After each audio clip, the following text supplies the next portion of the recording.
Bueno, vamos a hablar de un caso de insuficiencia respiratoria en paciente inmunosuprimido que tuvimos en la terapia intermedia en el mes de marzo, que lo vimos en conjunto con la gente de infectología y de anatomía patológica, que nos dio una mano también. Básicamente el caso es un paciente masculino de 74 años, con antecedentes importantes, oriundo del norte de Paraguay, vivió ahí hasta los 18 años. Aparte de eso, madre y padre fallecidos, de ahí no tenemos ningún dato de antecedente de salud remarcable, no es conocido. Y aparte de eso, una enfermedad renal crónica de causa desconocida, para la cual hizo un trasplante renal a donante cadavérico en junio del año pasado. Acá un poco de los datos relevantes pre-trasplante, bueno, acá están las serologías y durante la evaluación para el apto infectológico, lo que se había encontrado acá en mayo del 22 es dos recuentos de hiperosinofilia de 32% y 27%, a lo cual, cuando se lo fue a estudiar al paciente, vemos que ya tenía en noviembre un parasitológico seriado, el cual dio resultado negativo, no había ninguna forma parasitaria, y el parasitológico que se pidió en junio del 22 por estos hallazgos, también dio como resultado negativo sin ninguna forma parasitaria. A esto también se complementa. Todo esto es pre-trasplante, sí. También se le pidió inmunoglobulina E, un resultado de 5.900. El paciente tenía un relato un poco extraño, algo compatible con algo de rinitis alérgica. Se hizo print test, todos negativos. Así que como se descartó la causa infectológica, se interpretó como algo alérgico y se dio el apto. Esto como post-trasplante, varias internaciones por infecciones urinarias a rescates de multiresistentes. Y lo importante, en marzo, a principios de marzo de este año, tiene un rechazo renal agudo borderline, que esto se encuentra en contexto de caída persistente del filtro glomerular, que lleva a que le hagan biopsia. Ahí le encontramos el rechazo, por lo cual se interna desde el 5 al 7 de marzo para pulso de corticoides, que recibió metilprednisona 250 miligramos día. En la internación actual, que es de la que vamos a hablar ahora, que es del 19 de marzo, vemos que esta es la medicación que tenía el ingreso, inmunosuprimido con meprednisona 4 días, tacrolimus 2,5 días y everolimus 2 miligramos cada 12. Acá lo que lo trae a la guardia es una semana de evolución con hiporexia, astenia, un dolor abdominal bastante inespecífico, difuso, leve, periumbilical. En principio, dos episodios de diarrea no disentérica en los días previos, que después no repitió, y fiebre en el domicilio de 39 grados. Cuando llega, un laboratorio con falla renal reagudizada, maneja más o menos 2,2, acá llegó con 2,8, una orina muy patológica con nitritos, leucocituria, piocitos, y un urocultivo que posteriormente termina cerrando con una ecolible que era similar a rescates previos que ya había tenido. También la inmunosupresión estaba en rango, puntualmente el tacrolimus, y una tomo de tórax y de abdomen que se pide en contexto de buscarle un foco. Acá puse una de las imágenes de la tomo, la de tórax, la verdad estaba limpia, no tenía nada remarcable, y en el abdomen se informan una colitis, que la verdad de inicio se desestima porque el paciente de la clínica que tenía no era compatible como tal con una colitis, era un dolor muy inespecífico, diarrea no tuvo desde que llegó, así que se interpretó como una ITU, más o menos la colitis, y se trató con meropenem sensible desde el inicio, posteriormente con el rescate de la ecolibre. Lo importante igualmente en este caso son las intercurrencias que tuvo en la internación. El primer día, que es el 20 de marzo, tuvo un episodio de proctorragia sin descompensación hemodinámica, una caída leve del hematocrito, con un requerimiento de una unidad de rojos, que después el hematocrito quedó estable, el paciente nunca descompensó ni volvió a repetir el evento. Igualmente, el 21 de marzo se hace una BCC, en donde lo que informa es esto, mucosa congestiva con parches eritematosos, no mucho más, no había sangrado evidente activo, y se toman biopsias, más que nada en contexto de la inmunosupresión, buscamos CMV, que era no detectable, y bueno, la anatomía patológica que había quedado pendiente. El día 6 tiene una FA de alta respuesta que con amiodarona revirtió sinusal, se interpretó en contexto de la anemia. Y lo importante, bueno, el día 27, el día 9 de internación, tuvo un cuadro agudo, caracterizado por disnea, mala mecánica ventilatoria, a expensas de prensa abdominal, taquipneico, desaturando aire ambiente con requerimiento de máscara reservorio a 7-8 litros, que con eso corregía 95-94%, tos no productiva y reagudización de la anemia que venía presentando. En este escenario, lo que se hizo para estudiar al paciente fue de inicio un multiplex de vía aérea superior por la inmunosupresión, en donde rescata un SARS-CoV-2 y un rinovirus y un enterovirus. Aparte de eso, acá como para explicarlo un poco, en un paciente que llevaba 9 días de internación con un cuadro de aparición súbita, con disnea y mala mecánica ventilatoria, más la desaturación, sumado a que no tenía tromboprofilaxis por el sangrado que había tenido recientemente, con la anemia reagudizada, y la FA con criterio de anticoagulación, que por este sangrado no estaba anticoagulado. De inicio se pensó en un posible TEP, por eso el primer estudio por imagen es un centello BQ, también un poco por el antecedente de la falla renal y del trasplante. En el centello BQ no tenía ningún defecto perfusivo, pero sí ya hablaban de algo de opacidades bilaterales, que acá lo que tengo es el corte tomográfico del centellograma. Acá lo dejo correr una vez. Esto es el mismo día que empieza con los síntomas respiratorios, bastante feo, que comparado con la que tenía el ingreso, que estaba totalmente limpia. Acá ahora la dejo correr de vuelta, pero más que nada lo que se ve es un infiltrado bilateral difuso, medio retículo nodulillar. Y que, como digo, en comparación a la de ingreso, que estaba totalmente limpia, es un cambio importante. Una pregunta, ¿el parasitológico tuvo parasitológico negativo durante la internación o contra la prognosis muestra? No, lo único que tiene previo a esta internación es dos parasitológicos seriados que se habían hecho previo al trasplante. Previo al trasplante. Sí, después de eso, De la infiltración por recurrencias claro, es un diagnóstico alternativo fuertísimo. sí, en el posterior a eso no volvió a tener, tampoco tuvo, sí, ya se spoileó. Tampoco volvió a tener hiperosinofilia en los controles después del trasplante, ya con corticoide encima, ¿es cierto? No volvió a presentar hiperosinofilia. A lo mejor ya he tenido cuadros clínicos como de diarrea No, crónica, digamos, que quisieran pensar en, bueno, en un parasitológico seriado, pero no los tenía. Sí, eso es, digamos, esa imagen de colitis. Y en algunos, cuando lo fuimos a buscar para atrás, había algunos hemogramas con algo de osinología no tan marcada, del 7%, claro. siempre en el contexto de pacientes tendrán alguna ocurrencia nueva, nueva regulación del cuerpo, antibióticos, largo ciclo de antibióticos que realizó múltiples capas de luna, de poblaciones abdominales y renales, digamos. Tenía siempre intercurrencias, reclamaciones, múltiples medicaciones y en algunos sin síntomas abdominales en la retórica y algunos hemogramas que tenían algo de eosinofilia con parasitológicos previos negativos sin vuelta, sin regreso del paciente a funcionamiento.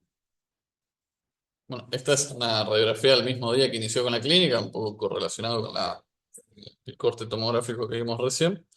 A este momento, bueno, también se hizo un lavado bronquialveolar. Acá en la imagen capaz no se ve bien, pero bueno, el líquido que se recupera de la instilación era hemático. Y en el informe también habla de restos aromáticos en ambos bronquios. Acá de inicio, lo que se hizo, bueno, se instiló algo de ácido tranexámico. De esta muestra se hicieron varias serologías que posteriormente tuvimos el resultado, todas no detectables: TBC, PCP, micológicos, clamidia, micoplasma, varicela, herpes, todo no detectable.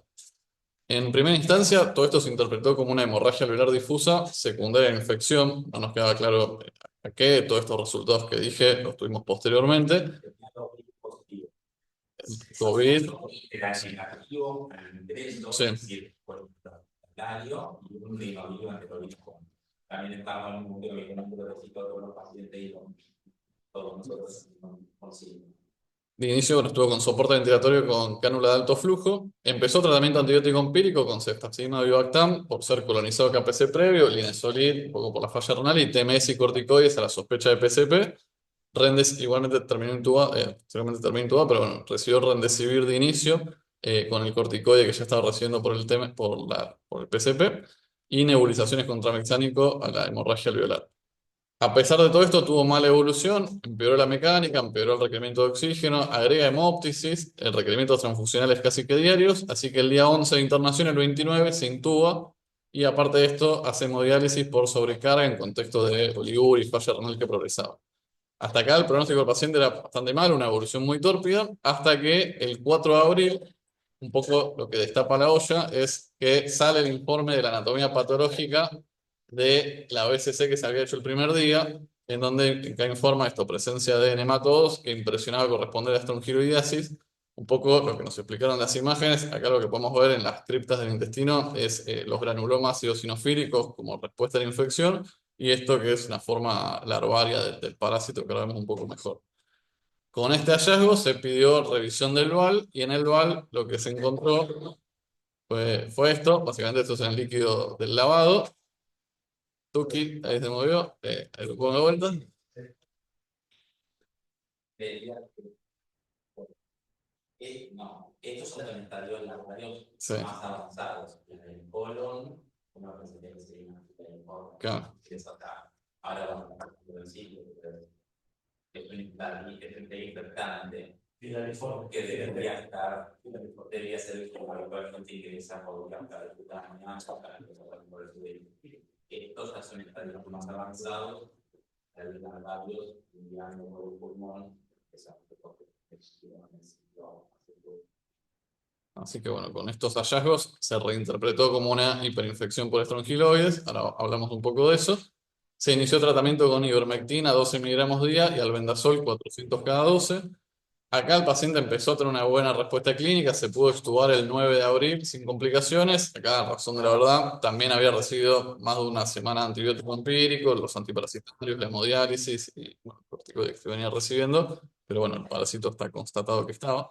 Ya actualmente, en su momento, perdón, cuando inició se había suspendido la inmunosupresión, actualmente ya se pudo restituir y ahora está en sala general en plan de descomplejización. Pero bueno, un poco en base a todo esto habían surgido un montón de interrogantes porque era algo que no estábamos acostumbrados a ver, que no teníamos mucho conocimiento. Un poco de eso vamos a charlar, es cortito igual. Un poco, bueno, ¿qué es esto del Strongyloides stercolaris? Es un parásito del grupo de los helmintos, que es el único que tiene la capacidad de hacer autoinfección, que ahora vemos un poco qué es eso. Epidemiológicamente se desarrolla más en zonas tropicales y subtropicales. Acá este mapa, pareció que estaba bueno, no me queda muy claro por qué no hay datos de Argentina, pero sí está bueno para ver que alrededor estamos rodeados de zonas endémicas y particularmente en Brasil hay zonas hiperendémicas que de hecho cuando uno busca la mayoría de la bibliografía son casos reportados en Brasil. Como forma de transmisión, contacto de la piel con tierra contaminada es lo más común, lo que va arriba. Por debajo de eso, fecal oral o persona a persona, que es menos frecuente. Lo importante un poco es esto, el ciclo. Acá, sin caer en tecnicismo de las formas larvarias, un poco lo importante es esto, que tiene dos formas de desarrollarse de forma completa, que es una dentro del huésped, por eso se dice que tiene autoinfección, y otra es por fuera del huésped. Por ejemplo, si tomamos como punto de inicio acá, vemos que se puede desarrollar fuera del huésped a formas adultas maduras, que son las que después van a entrar en contacto con la piel, entran al torrente sanguíneo y de ahí van hacia el alveolo. En el alveolo van a hacer una migración ascendente hacia la tráquea y la faringe, se degluten y llegan al sistema digestivo. De ahí, importante, hay dos localizaciones. Una es el intestino delgado, donde se aloja la hembra, que de ahí larga los huevos, digamos, la oviposición, los cuales eclosionan en el colon. Y ahí lo que puede pasar son varias cosas. Primero que se puede desarrollar mismo en el colon y hacer, como decía, la autoinfección, que sería traspasar la mucosa y volver a la circulación. Por eso puede hacer todo el ciclo nuevamente dentro del huésped, eso es la autoinfección. O por otra parte puede eliminarse por la materia fecal y contaminar el ambiente. O incluso a través de la mucosa perianal volver a ingresar. Esto un poco justifica los síntomas que serían lo más importante, perdón, la mayoría de los casos son crónicos asintomáticos, porque en pacientes inmunocompetentes la eliminación de las larvas es en poco volumen e intermitente, pero bueno, en pacientes inmunocomprometidos es más común que den síntomas, que pueden ser dermatológicos en el sitio de puerta de entrada, que suelen ser lesiones parecidas a la de la escabiosis, medio como lineales, como galerías. Y si no, bueno, respiratorio puede ser tos, disnea o insuficiencia respiratoria, lo más grave, o gastrointestinal, ya sea pérdida de peso con mala absorción, ya sea con diarrea o con constipación. Eh, Después, bueno, un poco lo siguiente que nos preguntábamos un poco era qué es lo que pudo haber precipitado que pase esto. La bibliografía, hay bastante sobre esto, más que nada a partir de la época de la pandemia, donde lo que se dio particularmente es que muchos pacientes con COVID que recibían tratamiento empírico con corticoides, posteriormente desarrollaban esto.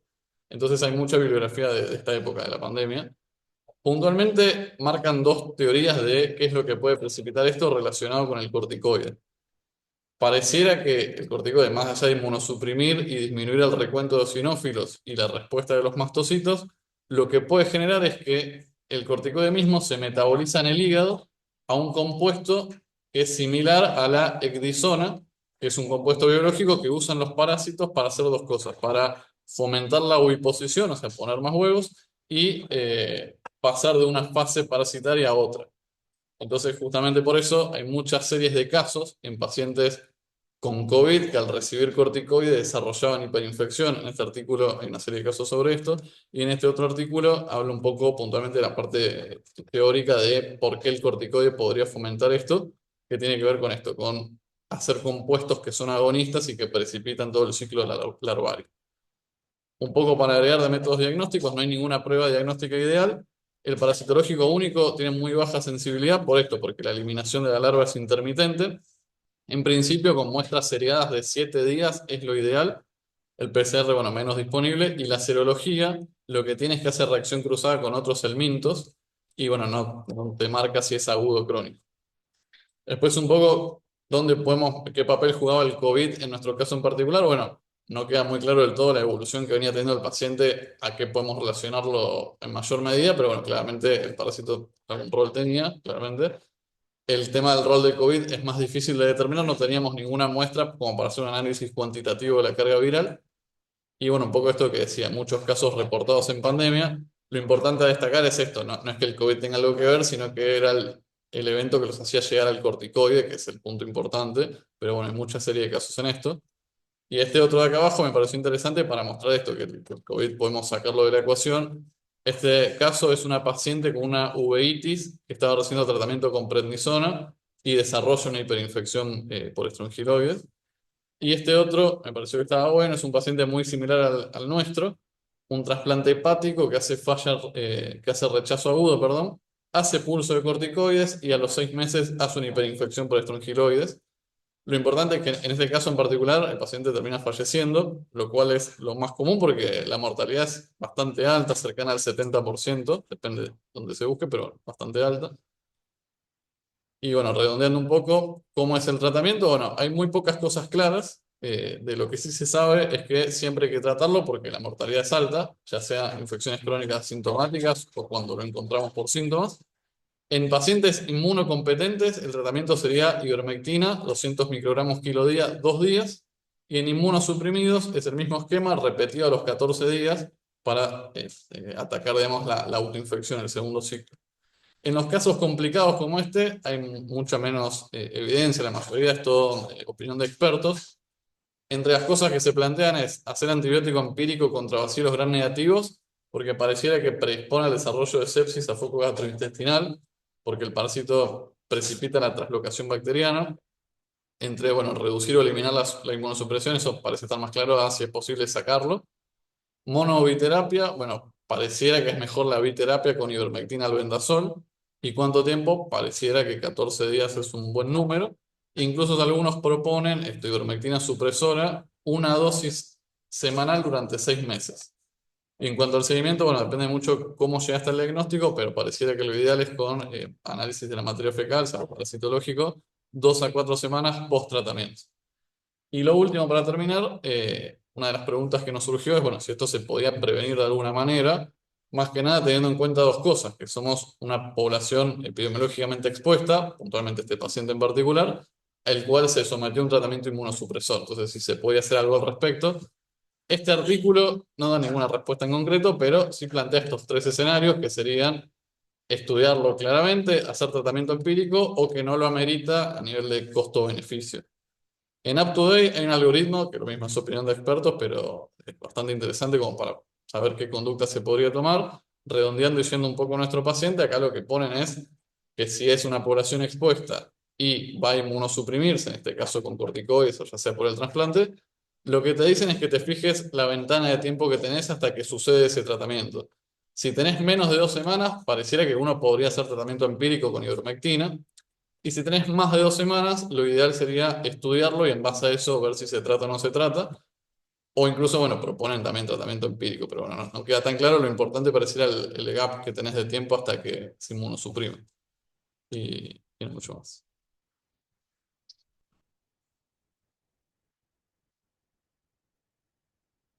El COVID fue claramente después, ¿no? Viene por un cuadro abdominal con placa limpia. Sí, sí, sí. Después, COVID. Sí, es todo intrahospitalario. Sí. Es una concordancia, no había relación entre COVID con el COVID sin hiperinfección. No, al revés. Primero viene con dolor de panza, con placa limpia y ahí se va el COVID. Ahí se va el Sí, sí, sí. Con una estrella que ha recibido los COVID por el Claro, a principio de mes. Creemos, va a ser el caso de para tomar algo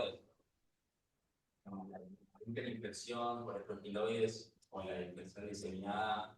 Es algo que todos hemos estudiado, pero una cosa anecdótica de ver, no había ninguno hasta ahora, pero la asociación del corticoide y los estroquiloides está muy establecida, es esa la asociación de riesgo, más que por la inmunosupresión, por el efecto del corticoide, no se puede recordar siempre.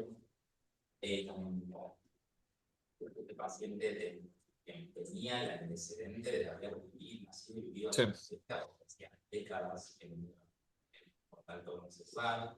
Creo que es una de las cosas que te remarca de la importancia de justamente lo que esos casos raros de la posibilidad de continuar con una infección asintomática hablando de que se está aumentando a muy baja carga parasitaria, incluso la parasitaria pandémica, caso de eso, Y que escapan los y la importancia es esa de lo dificultoso que es en esos casos hacer el diagnóstico de una infección crónica asintomática por estroquiloides, porque como vos decís, el parasitológico, que tomando los seriados y de la mejor manera, que ya dentro de eso es complicado, en cuanto se empieza a quedar, lleva bastante tiempo, el tomo igual, pero a pesar de eso, tienen baja sensibilidad, son bastante laboriosos, llevan mucho tiempo de visualización, y otros métodos yo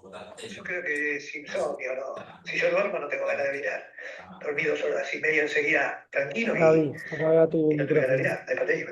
o alguna forma de cultivo de un aumento de carga parasitaria, cultivo de agua o alguna cosa así, son muy laboriosos. Las serologías tampoco así no tienen buena, no sé si necesariamente no se están disponibles, no conozco de serologías para los tiroides, la especificidad y ya que se también a cambiar, por lo tanto el diagnóstico es muy complejo.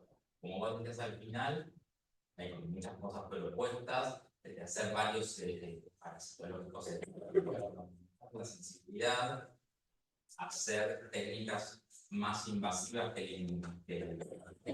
como podría ser hacer endoscopías con aspirado de líquido duodenal, que ahí es donde uno puede tener el adulto, eventualmente alguna siendo efectivo, ver en pacientes que lo miden, ¿no? Que hayan tenido exposición, o incluso los tratamientos pues empíricos, en particular si hay eosinofilias inexplicables. Este señor la tuvo o no la tuvo, porque claro, me empezás a preguntar y un poquito alérgico es, o sí, se llama, obviamente no se sabe. Y bueno, y lo otro también es cómo seguir el tratamiento. Son casos tan raros, tan aislados. Está establecido cuál es el mejor tratamiento para este paciente. Nosotros decidimos hacer al menos 14 días de terapia. Viene una cosa que no le dijimos, o sea, esa larva que se dio es en el estudio del VAL. El paciente después estuvo ventilado, pero apenas acababa de diagnóstico de empezar el tratamiento, teníamos respiradoras braquiales, seguía viendo larvas, y sí tenemos por suerte un parasitológico, ahora sí tomado, teníamos el diagnóstico que tiene larvas de tronquiloides. Entonces, por lo menos vamos a poder hacer seguimiento hasta la negativización del parasitológico, pero 2 semanas de terapia y con lo que hasta la negativización es en principio lo que proponemos hacer. Y creo que lo más importante del caso es que nos dio el diagnóstico fue el patólogo. Fue que vio, que encontró algo raro, nos cambió el colon, muestra no curable, encontró unos quiloides, y que se movió para contactarnos y encontrarnos a nosotros Y eso lo que yo buscaba en un bar, que encontramos un tipo de lado. No, no lo mismo Javier. La verdad que, de hecho, la muestra del bar ya había sido mirada por el laboratorio, y no la sabían informado. La clave, porque no les salieron hijos, Sí. lo revieron fuerte en cuanto el hallazgo de la El COVID está también. el COVID es la COVID con coinfección. Claro, Tienen COVID con infección. Vos sabés que cuando vos estás contando el paciente, vos contaste algunas cosas como por ejemplo el primer accidente, como es la sinofobia, a veces depende de la alarma, contaste Paraguay sobre la primera alarma, pero me dijiste el COVID y un enterovirus y que dejó. ah, todo junto. Puede ser. Pero la verdad que, ¿qué hace el COVID en este caso? No se entiende, ¿no? La verdad, que sirvió para despistar. ¿Cuánto tiempo despistó al grupo de No, y bueno, desde que empezó con la clínica el 29 de marzo hasta el 4 de abril que sale la anatomía patológica, todas. Y la verdad que parecía COVID, una Claro. COVID grave. Sí. Podríamos hacer el lazo.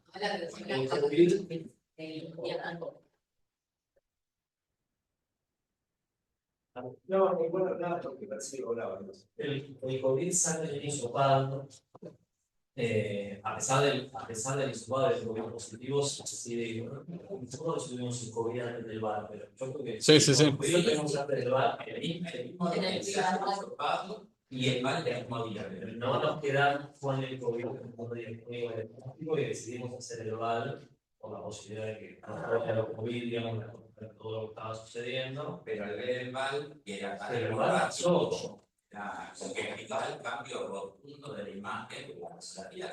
Yo recuerdo que estaba una semana antes sin síntomas de la tomografía normal y 8 o 9 días después tenía la muestra capilar con una placa bilateral. No, no tiene un COVID negativo al ingreso y un COVID positivo después. O sea, claro, No. A los presos no tenían síntomas, no confiábamos como en el COVID como un diagnóstico, pero el VAL pasaba, o sea, si no hubiera sido por la endoscopía, el VAL pasaba pero sin ningún diagnóstico. ¿Y qué nos llevó a hacer la coloroscopía? La proctorragia de todo el primer día.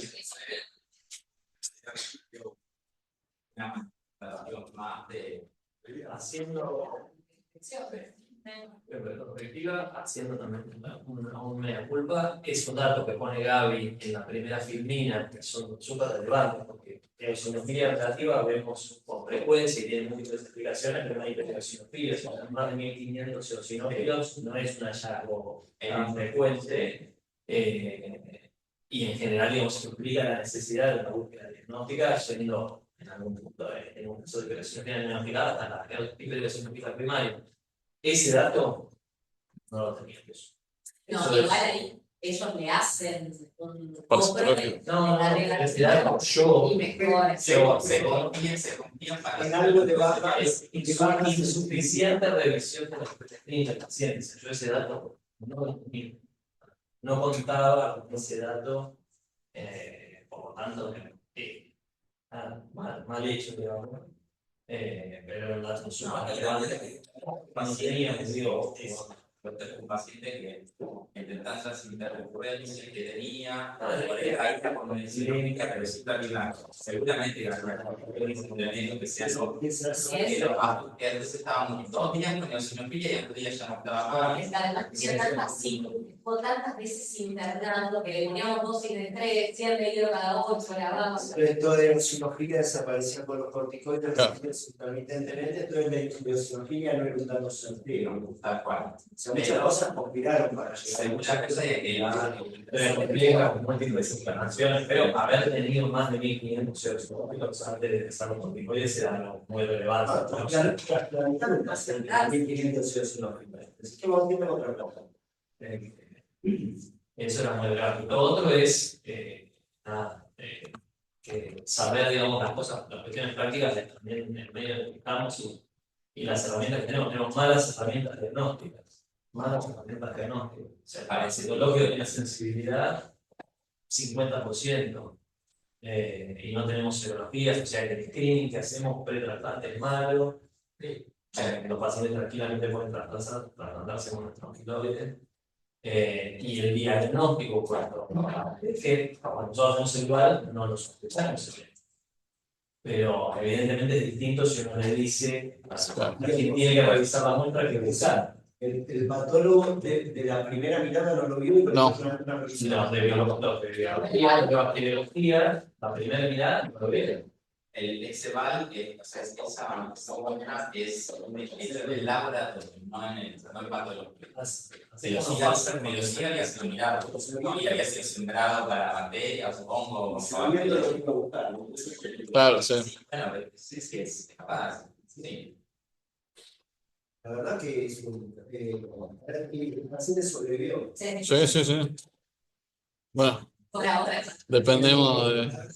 Las formas de pasazo, triple infección del paciente. Son 3 infecciones. Tiene una neumonitis, doble frente viral, más una hiperinfectación intraocular, que no es muy frecuente de ver en un paciente con un rastreo negativo. La verdad que también me parece que es un paciente como para publicar, para presentar un congreso, para publicarlo a la revista, asociado con infecciones, que no es frecuente, realmente no es frecuente, y que la verdad tenemos todas las imágenes, la verdad que he dicho tenemos el mal, tenemos el colon, visto, son lindas las imágenes de la preciosa. Muy buenas, sí. Tanto la acción como estas son del paciente, ¿no? Sí. Se ve inclusive arriba a la derecha, la imagen de arriba a la derecha, abajo de la segunda gráfica, se ve un parásito. Ahí más abajo. Es impresionante. Varía la foto, pero el ingreso de ese exacto. Sí. El teléfono para